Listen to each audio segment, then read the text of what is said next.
Well, happy Mother's Day to everybody.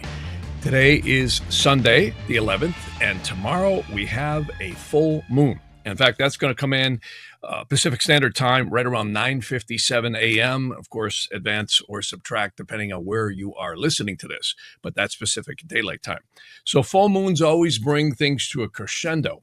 And also what's interesting is this full moon is happening in a lunar mansion called Vishakha, which is good because it's in what we call the third pada. Now, for anybody listening, a pada is just a division of the lunar mansions because today's focus is on the moon, which is such an interesting satellite around the earth. And of course, don't we feel these new moons, the quarters, the fulls, and the fourth quarter? Very, very powerful.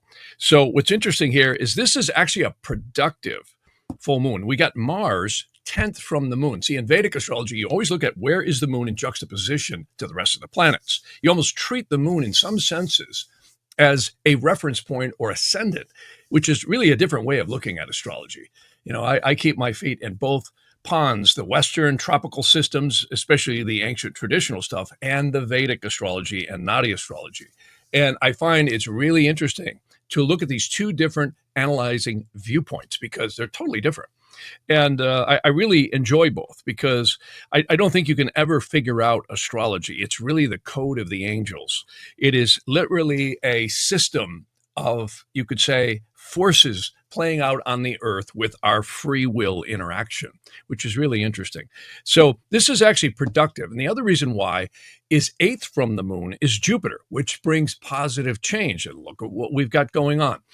Trying to negotiate the peace deal. I think they may have just gotten it done between Pakistan and India, or at least they got them to agree to ceasefire. Again, they're working very hard. It looks like Trump is about to have a trade deal with China.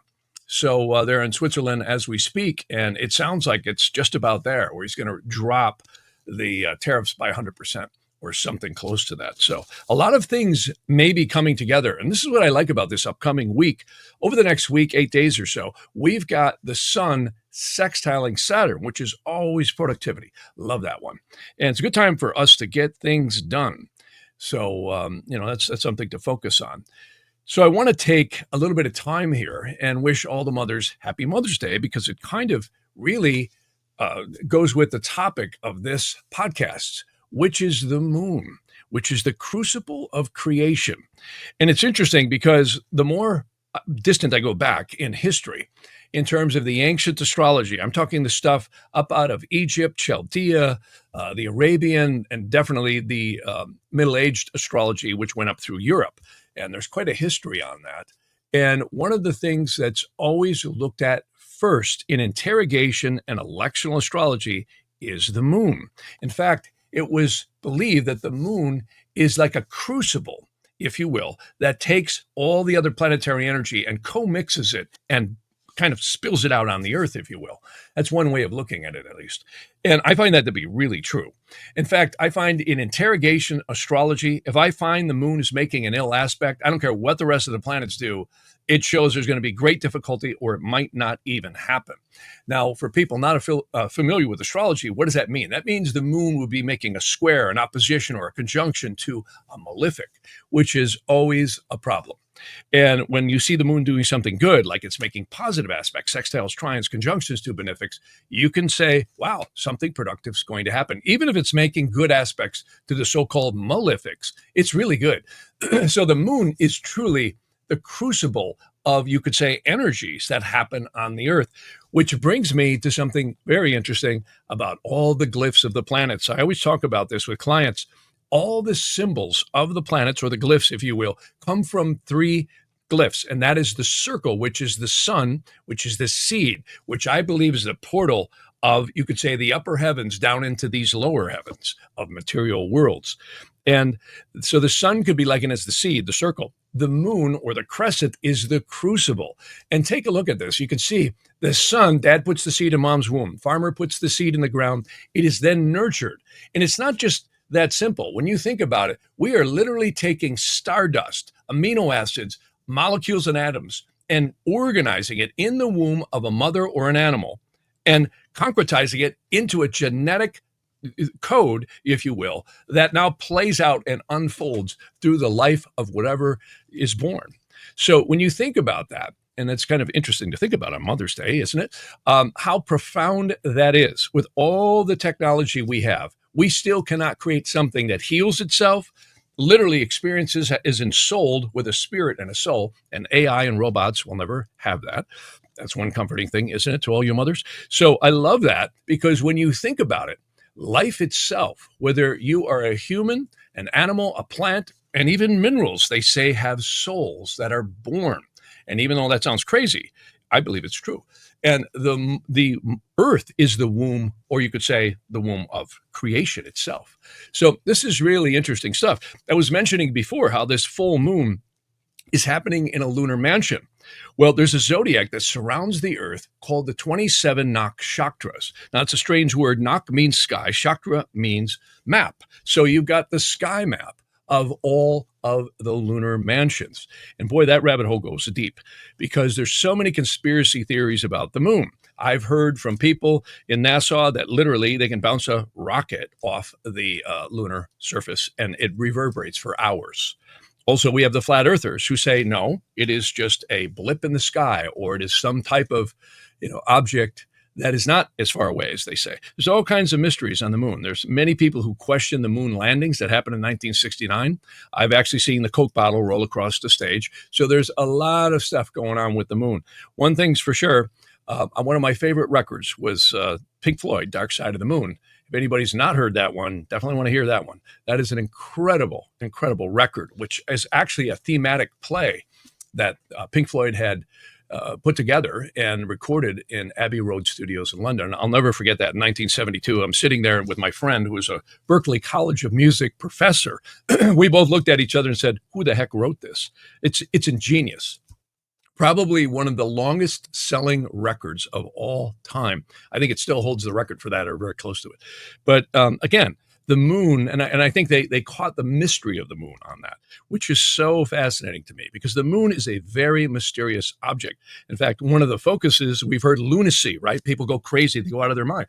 Well, that's one of the biggest things in Vedic astrology is the moon. In fact, they actually call it Chandra Lagna. See, in Sanskrit or in Hindi, Chandra is the equivalent name in English for the moon. So they call it Chandra. And Lagna means ascendant. So that Chandra Lagna is the lunar ascendant. Also, when I set gemstones, we cast on a good day, because the moon has such an effect. In fact, there's actually proof of this with cell salts and metallic salts, proving that when metals form, whether it's iron, silver, you name it, when it's cast or smelted and formed into a crucible, also known as the mold, it has a huge effect on the strength of the crystals. It's actually proven in science. So I always cast the pieces, whether it's a pendant or a ring or a medallion, for people on a good astrological time, and definitely want the moon to be strong. And I also set the gems on a good day when it matches the astrology of the individual. So they become talismans, not just a pendant that's made off the shelf and one shoe fits all. It's literally a specific gemstone cast and set for the time of your birth chart, which is very, very powerful. And many people also pay a lot of attention to when they start charging the gemstone with the mantra and put it on for the first time. So that's more detail that some people don't get into, but I find it is very powerful.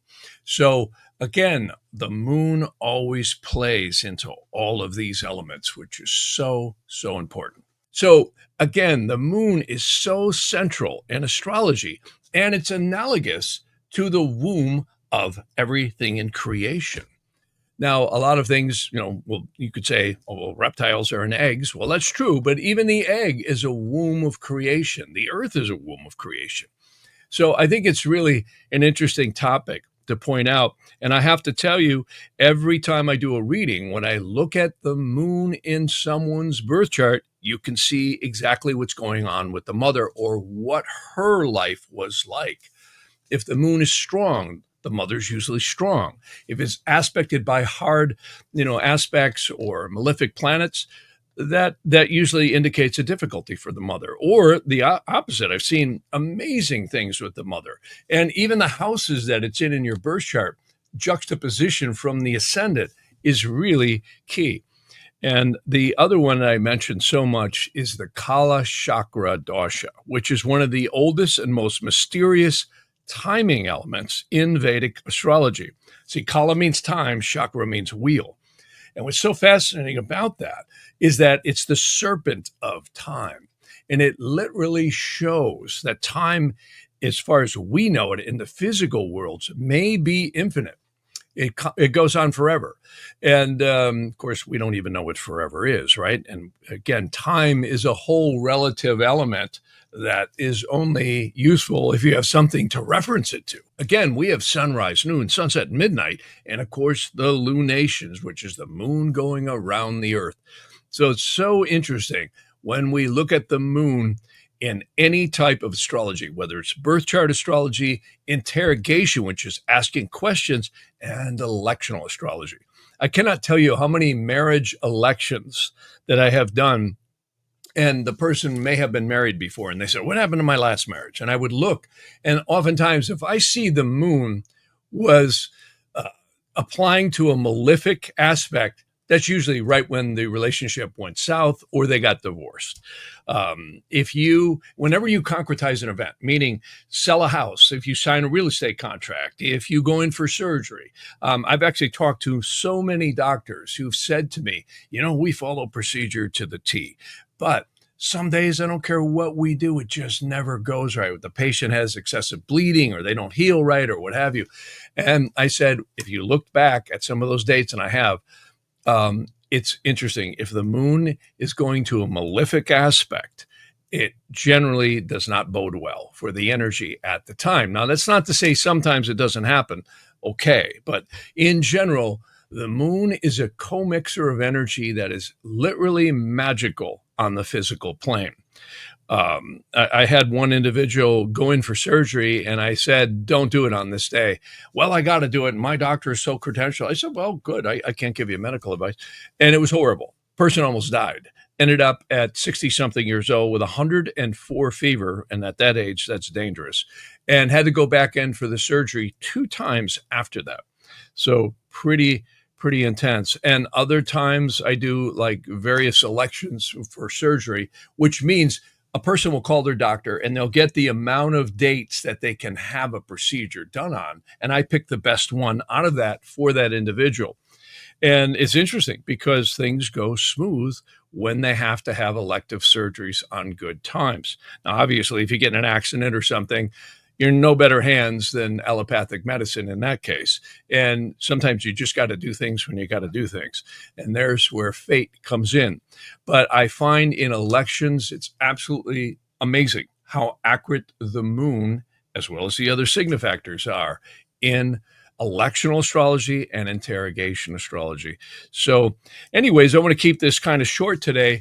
But the moon, I could go on and on forever about the moon. It is absolutely amazing. And I think what is so interesting about Vedic astrology is how much the moon and the lunar mansions and the Kala Chakra Dasha depend on not only the positions of the moon, but the lunar mansions and subdivisions that it's in. And many modern Vedic astrologers don't apply the Kala Chakra, which is so fascinating because it's a reverse and forward serpentining zodiac. And pretty interesting stuff. So happy Mother's Day to all the mothers out there. And I hope you have a great day with whatever family you have.